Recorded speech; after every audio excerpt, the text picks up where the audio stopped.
Bismillahirrahmanirrahim. Assalamualaikum warahmatullahi wabarakatuh. Bertemu lagi bersama saya Jenong Legong. Oke teman-teman, jadi di video kali ini saya akan membahas masih berada di Kampung Puspasari, Desa Jatisari, Kecamatan Cisampet, Kabupaten Garut, Jawa Barat, Indonesia. Hidup. Oh, mana teh orang Garut namun emut kudodolna geuning Kang Darso geuning. Kareueut ningali imut teh. Anjing aya hayang banting sia lamun ningali sia seserian wae iri hilan juga kunti. Oke, jadi di video kali ini saya akan membahas tentang burung murai batu ya. Kalau di video kemarin saya membahas Anis muda hutan yang giras garabagannya setengah edan ya. Susah untuk ditaklukkan, susah untuk dijinakan. Tapi dengan treatment tertentu dia itu mampu untuk bongkar isian ya, seperti teler atau Ari Anis melin bongkar isian deui ya. Oke, jadi di video kali ini saya akan membahas tentang burung murai batu dengan karakter tipe panas tapi dalam sekali birahinya. Susah kedongkrak birahinya padahal emosi sudah ada, mental sudah ada, fighter sudah ada, tapi untuk di kategori birahi dia itu susah banget untuk naik. Coba deketin sama janda. Sok atuh, dicoba. Alain birahi anu eta atuh nong.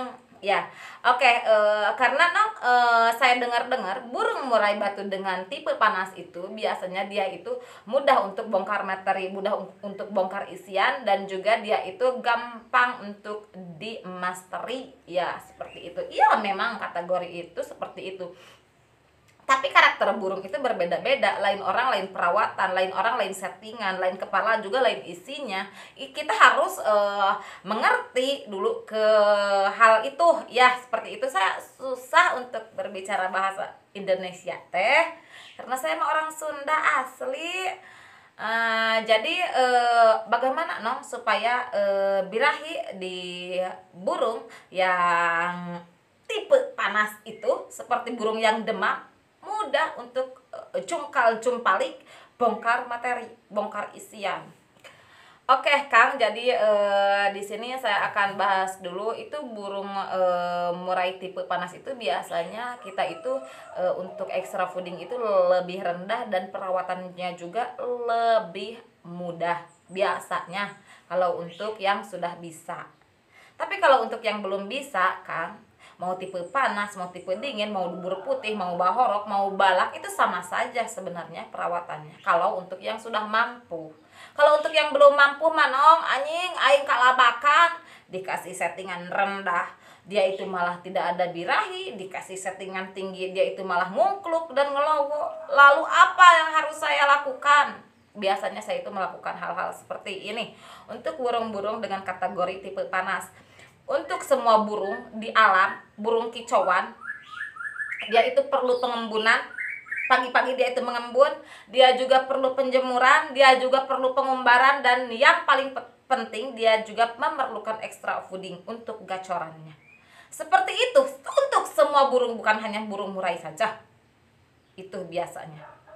Tapi kalau burung murai itu ada kelebihannya. Karena apa? Dia itu burung fighter, burung petarung. Jadi dia itu harus, suaranya itu harus tajam, harus pedes, harus cereng, jos. Nah, harus seperti itu.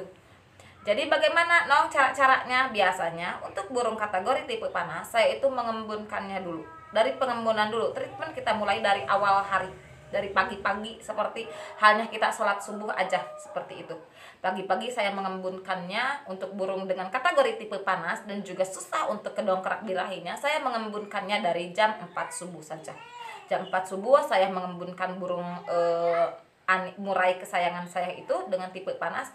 Karena kalau yang saya urus itu semuanya itu tipe dingin, dubur putih, itu biasanya yang saya urus.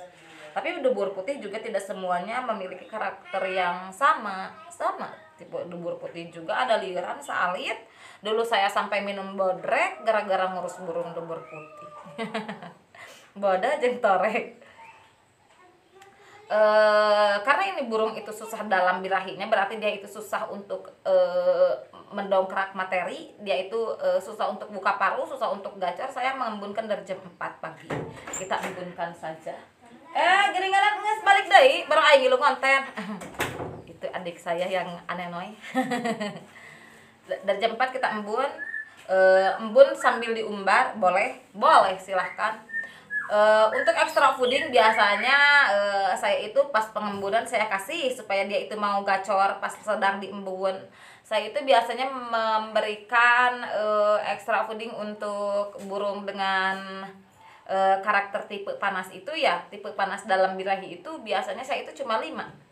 Karena di sini saya mau mengonteskan dia, saya mau menggantang dia. Iya, mau menggantang di tiang besi. Nah, itu. Saya kasih aja 5 extra fooding untuk tipe panas. Untuk yang dalam birahi, kalau untuk yang dangkal birahinya paling saya memberi 3 aja jangkriknya. Ya, seperti itu. Jadi kalau untuk kelima itu saya bagi 2. Pas lagi di embun saya kasih 2. Nah, seperti itu. Saya kan embunnya sambil diumbar. Jadi saya itu takutnya dia itu kurang tenaga, malah lesu dan loyo. Nanti juga terganggu di sistem kesehatannya dia, di sistem metabolismenya dia. Jadi saya pas mengembunkan kasih aja 2 saya kasih. Kasih 2 jangkriknya itu. Yang jantan apa yang bikang dong jangkriknya? Yang gimana aja juga sama sebenarnya sama jangkriknya. Yang bagus itu jangkrik yang dari alam ya, jangkrik alam. Tapi di sini susah, saya itu pakai jangkrik penangkaran aja. Lalu untuk pakan jangkriknya juga jangan cuma kertas dan kararas. Saya memberikan pakan jangkriknya itu semisal bayam, ya biar gede tenaga, biar seperti Popeye ataupun itu buah wortel supaya apa? Supaya si burungnya itu penglihatannya itu bagus, bukan cuma gacor saat melihat janda bahenol aja, tapi juga melihat nenek-nenek juga harus gacor. Itu biasanya yang saya berikan untuk pakanan-pakanannya.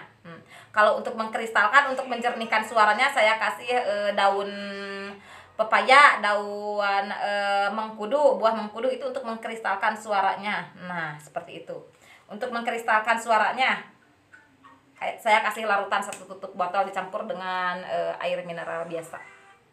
Nah, setelah itu saya berikan jangkriknya. Setelah dikasih jangkrik, saya bawa ke rumah jam 6. Jam 6 saya bawa ke rumah burungnya. Kalau sedang di embun biasanya untuk burung-burung dengan kasus macet bunyi, susah buka paruh, saya itu mengembunnya di sungai, di sawah. Itu mampu untuk supaya dia itu bagus ya, supaya dia itu tidak stres, supaya dia itu seperti di habitat aslinya di Gunung Buligir seperti itu. Ini cuaca di sini kurang baik-baik saja, Bray. Nah, seperti itu. Saya juga sedang menjemur tapi cuacanya begini. Nah, setelah dibawa ke rumah, kita kan punya sisa jangkrik 3 lagi. Nah, jam 7 kita kasihlah pakan jangkrik 3-nya lagi, dikasih bak aja. Setelah itu, kalau untuk jadwal pemandian, biasanya untuk burung tipe panas, saya itu memandikannya 1 minggu 2 kali saja, sama. Sebenarnya saya itu tidak pernah membeda-bedakan burung untuk pemandian. Mandinya di pagi hari saja karena ini dengan kasus untuk menaikkan birahi. Berbeda halnya kalau mandi sore. Kita sudah setting kencang, kita sudah setting tinggi, kita sudah kasih banyak jangkrik, tapi kita mandinya sore itu birahi akan turun lagi kan. Makanya saya itu memandikan dia itu di pagi hari saja, sekitar jam 7, jam 8-an lah. Saya itu sebelum dijemur saya mandikan dulu. Setelah diangin-anginkan, setelah bulunya kering di suhu normal, barulah saya itu menjemurnya. Nah, saya itu suka menjemur dulu baru dimandikan. Ya itu terserah Akang. Yang jangan salah itu, jangan salah treatment itu, yang jangan salah stepnya itu. Sebelum dijemur kita harus memberi pakan dulu. Nah, seperti itu. Karena kalau dijemur dulu sebelum diberi pakan, itu burung akan ngegeledag atau biasanya kita sebut dengan kapiuhan, pingsan, salatri. Itu bahasa Sunda, no, jangan dipakai dong. Karena saya tidak ngerti wong Jawa iki yang nonton. Itu biasanya yang saya lakukan. Lalu untuk hariannya, untuk burung-burung yang seperti ini biasanya saya itu dari pagi sampai tengah hari, dari di embun sampai ke tengah hari saya ablag dia supaya dia itu mau buka paruh dan supaya dia itu mau kicau di segala kondisi. Sedangkan dari tengah hari sampai ke nanti sore jam 4 saya kerodong. Jam 4 tak kasih pakan lagi, jangkriknya 5. Ya, seperti itu. Setelah itu dari jam 4 jam 5 kita ablag, jam 5 kita kerodong lagi sampai ketemu lagi pengembunan. Itu biasanya. Lalu untuk pakan biasanya saya itu memberikan ini kita itu kalau di burung tipe panas harus pandai-pandai mendinginkan suhunya. Saya itu tak kasih aja Kerotonya itu 1 sendok makan, 1 minggu 4 kali saja. Apakah tidak kebanyakan? Dong tidak, karena keroto itu sifatnya itu mengandung kadar air, jadi dia itu mampu untuk menurunkan mampu untuk menaikkan birahi, tapi dia itu mampu untuk menstabilkan suhu karena dia itu mengandung banyak kadar air. Nah seperti itu. Ada juga kita itu boleh bisa memberikan ulat kandang. Ulat kandang sama, kadar airnya banyak, kadar airnya tinggi, tapi suplai terbesar, suplai terbanyak untuk penyumbang birahi adalah kroto. Itu biasanya yang saya lakukan. Nah seperti itu Kang, untuk yang burung-burung dengan kasus dalam birahinya. Nah semua cara udah saya lakukan, semua treatment udah saya gunakan, udah kewalahan. Pokoknya mah dari konten sini saya sudah nonton, dari konten begini, konten ini malah bilangnya begini, konten ini bilangnya begini, jadi tidak sinkron, jadi ada liuran sealit karena hulu saya. Biasanya saya itu jemur sauna.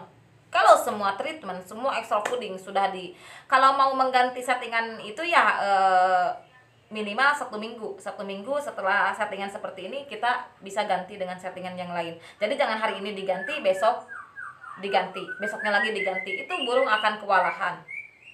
Dan juga untuk takaran extra fooding kita itu harus netep. Jadi jangan hari ini jangkriknya 5, besok 7, besoknya lagi tidak dikasih. Nah itu juga tidak konsisten disebutnya kalau untuk bahasa perburungannya. Bahasa pelajaran juga sama, konsisten. Ya lupa. Kan saya udah gak sekolah, ayo harus anak aing teh atuh teh isuk-isuk rebun pikir Kak sore jeluar teh. Ayo we aing teh berang mapangku budak, penting mapangku bapak, ajir kecampuran curhat. Itu biasanya yang saya lakukan. Ada juga burung yang kalau belum ketemu titik birahinya dia itu monoton bunyinya itu ti isuk rebun bikin kasar jedur teh. Monoton. Itu juga sama, belum ketemu titik birahinya. Jadi burung itu kadang-kadang begini, kalau belum ketemu titik birahinya dikasih settingan rendah dia itu malah macet bunyi, dikasih settingan yang tengah-tengah tidak terlalu banyak, tidak terlalu sedikit dia itu malah bunyinya monoton, lalu dikasih settingan tinggi dia itu malah ngungkluk dan ngelowo. Itu sebenarnya kita harus mengerti karakter burung maunya kemana, mau dibawa kemana hubungan kita. Nah itu biasanya yang membuat ada liran salit. Lalu dengan semua treatment sudah saya lakukan, dia itu masih belum naik birahinya, kita jemur sauna aja. Jemur saunanya bagaimana untuk menaikkan birahi? Untuk menaikkan birahi sama treatmentnya seperti burung yang macet bunyi. Untuk saunanya itu burung kering, kerodong basah. Nah seperti itu biasanya yang saya lakukan. Lalu bagaimana dong cara membasahi kerodongnya? Cukup dicelup-celupin aja ke air. Air naon? Atau air, namanya air ciduh, dicorok-cok saya di ciduhan, basahi aja, selep ke baskom, diperet. Nah sudah dicelupin jangan dijilat karena ini bukan oreo, bukan ini. Setelah itu dimasukin lah ke burung-burungnya kering, kerodongnya basah, pakan, air minum dicabut semuanya karena itu akan mengakibatkan dia itu ngeriwik. Nah seperti itu, cabut aja untuk semuanya itu. Setiap 10 menit sekali kita lihat burungnya itu apakah burungnya itu masih nyaman atau dia itu sudah galabagan, nembrang sana sini, terus dia itu bilang mau jajan. Nah seperti itu, cabut udah. Kalau udah gelisah seperti itu dia itu udah gelisah, gimana lah yang gelisah ya seperti itu.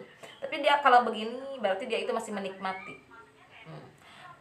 20 menit dia itu masih menikmati, 30 menit masih menikmati. Sampai kapan? Sampai kerodongnya kering, kalau yang masih menikmati. Tapi kalau biasanya kalau dengan kasus burung tipe panas itu biasanya cuma 15 menit. Cuma 15 menit aja dia itu udah kewalahan, udah kalabagan. Ini mah di sini mah lagi ngejemur saya teh sebenarnya mah ini teh, tapi bagaimana ini cuacanya dry begini, cabut aja. Treatment seperti itu dilakukan sampai kapan? Biasanya itu saya melakukannya itu 1 minggu 3 kali. Dalam jangka waktu 2 minggu biasanya burung sudah naik birahinya. Sudah kalau burung yang ada birahinya itu udah ada ngeriwik halus, itu juga dia itu sudah ada birahinya, cuma baru sedikit, baru 10%. naik dia itu ngeri kasar 20%, adalah suara kenari, adalah suara tengkek buto, adalah suara gereja tarung, adalah suara kapas tembak cililin. Nah itu udah wajib digantangkan Kang. Nanti juga tidak semudah yang saya ucapkan itu, treatmentnya itu ada pengadaptasian. Nah seperti itu. Untuk extra fooding jangan terlalu banyak dikasih karena ini burungnya dengan karakter tipe panas. Nah seperti itu, nanti juga akan malah dia itu ngelowo larinya kalau tipe panas kebanyakan dikasih extra fooding biasanya. Kalau yang saya alami ya Kang, yang penting kita itu harus konsisten, telaten, dan juga kita itu harus sabar sebenarnya mah dalam hal mengurus burung itu, karena tidak semudah yang si Enong katakan.